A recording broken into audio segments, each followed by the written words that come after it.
I mean, I can't speak to the intent behind the legislation, but it's clearly based on this myth that there's widespread fraud out there in American elections, and we know there isn't.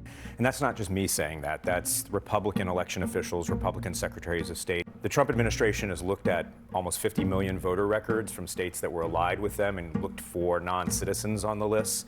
And the Trump administration itself has found that 99.98% of them had documented citizenship. Polls show that most people like the idea of photo ID.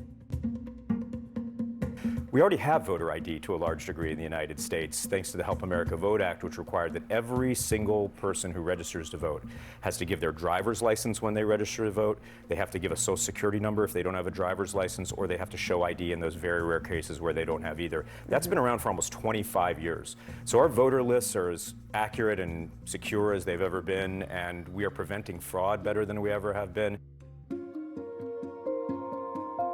Those who are not in favor of this bill argue this could disenfranchise, for example, women who may have gotten married and haven't changed their name. That's exactly right. I mean, it includes both documentary proof of citizenship and ID when you vote. And the documentary proof of citizenship requires that you physically present yourself, not just do this online or they have to check through their official records. You have to physically present yourself in the documentation. And for so many millions of Americans, the documentation on their citizenship documents, like their birth certificate, is not going to match their ID now or their name now, for instance, particularly with married women.